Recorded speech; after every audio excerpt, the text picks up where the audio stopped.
Salut à tous, on est à Sensé au nord de Mâcon et on est le 8 mars 2020. Allez, on va faire un petit tour du potager, semis et ce qui a poussé, ce qui n'a pas poussé. Et voilà, donc je vais commencer par ici là. Tac. Donc en fait cette zone là que vous voyez, c'est mon but, au mois de juin il n'y a plus rien. Donc c'est pour ça que faut réfléchir à ce qu'on met et pour optimiser la place tout le temps. Hein, donc voilà, je vous y amène.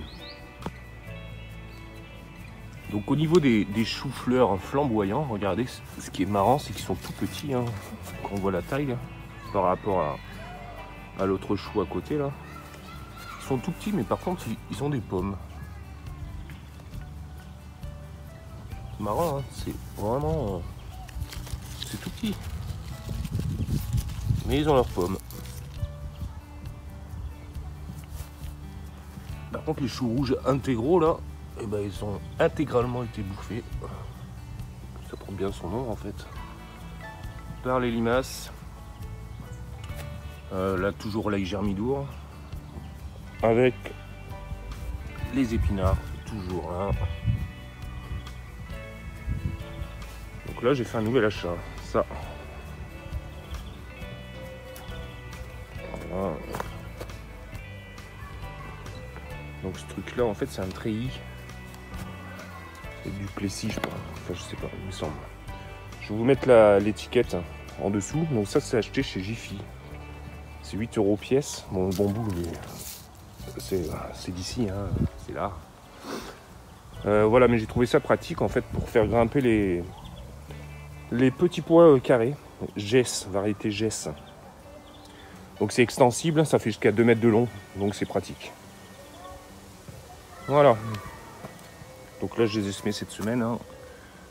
Il n'y a rien qui prend pour l'instant, c'est logique. Et j'ai repaillé donc un rang de chaque côté, à l'intérieur. Comme ça, au moins, ça ne dépassera pas de part et d'autre.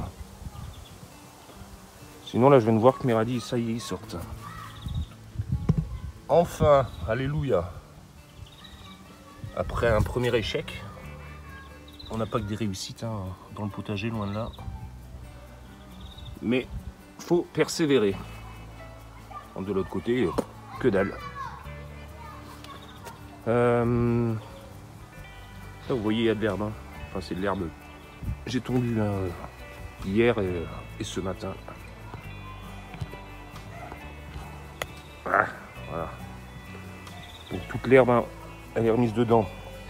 Donc dedans, il y a... j'ai mis du fumier de mouton, de la corne broyée, et de l'herbe de tonte, tout simplement. Comme ici, là. Et là, j'ai mis des mange-tout ici, là. Donc c'est récent, hein, donc il n'y a rien. J'ai mis un bout de bambou, là, de chaque côté, là. Parce que là, si vous voyez bien, ça fait un U. Donc là, je vais remettre des bambous, en fait, pour vraiment bien délimiter. Et en cas de vent, déjà, ils vont grimper dessus. Et en cas de vent, ça va les caler. Allez, je vous amène dans la serre.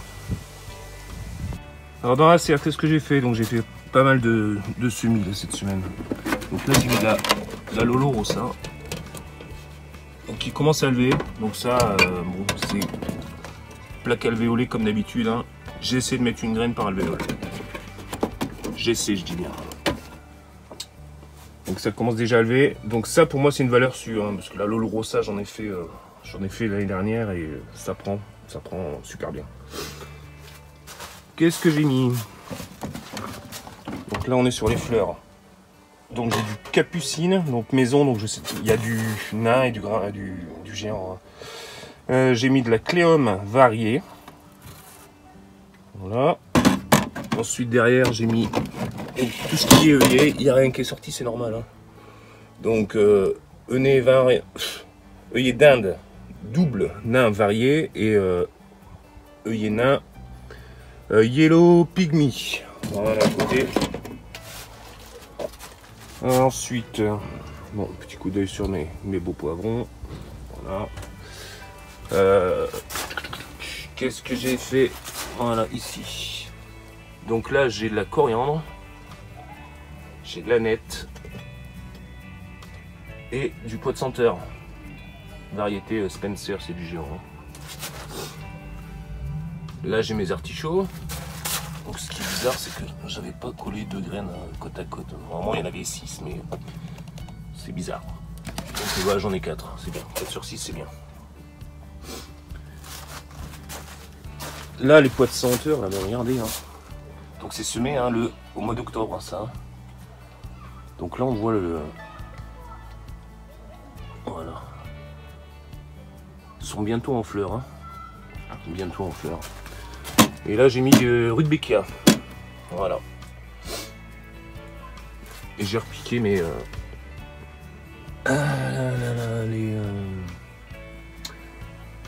les lupins. Voilà. Lupins avec un tournesol au milieu. Tac.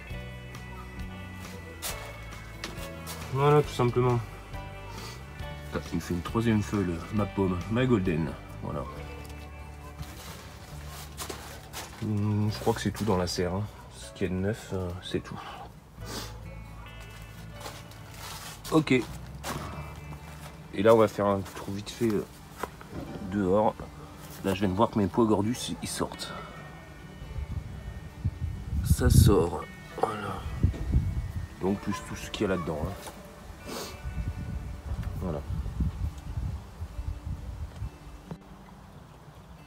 Je vais vous emmener voir mes betteraves que j'ai repiquées. Donc j'avais dit que je le remettrais en godet, repiqué en godet, parce que je les avais mis en alvéole, mais en fait non, je les ai mis en pleine terre. Je suis un ouf, mais bon, je vous y amène. Pour ça, je vous montre aussi mon autre porte-graines. Là, il est quasiment en fleur celui-là aussi. Donc c'est le chou noir de Toscane. Voilà, comme ça on passe un petit coup là.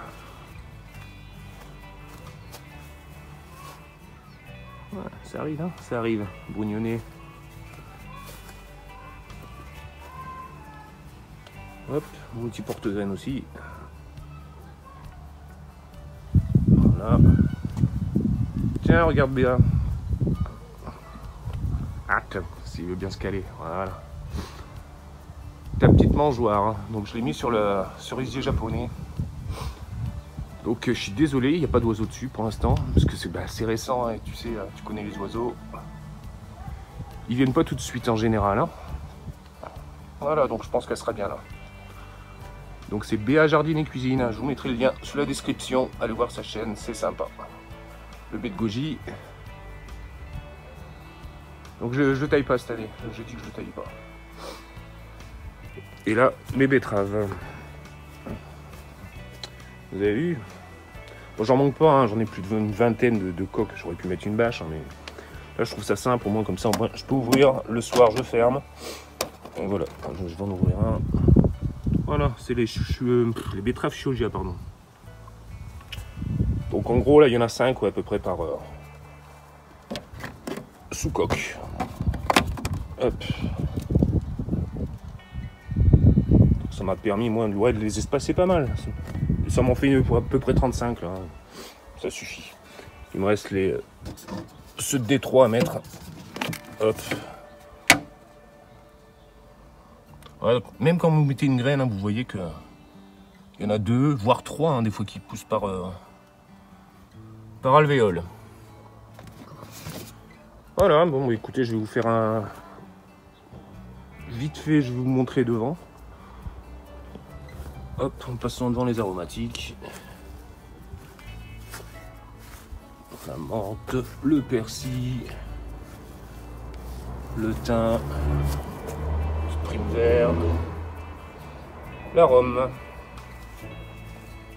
Encore oui, la ciboulette ça pousse partout.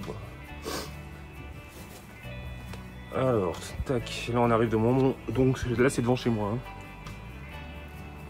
D'ailleurs, il va falloir que je le taille lui. Je le taille, mais moi je le taille en nuage lui.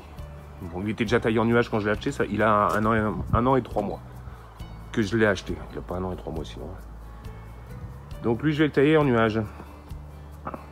D'ailleurs si vous voulez voir une vidéo concernant les tailles des arbres, petite Jacinthe au passage, allez voir la chaîne Le Jardin du Zen Homme, donc Lydie. Je vous mettrai également le lien dans sa description. Donc elle vous montre comment elle fait elle, mais voilà, c'est pas une professionnelle de la taille, hein. Elle vous montre juste ce qu'elle a fait. Donc moi en fait là, ici,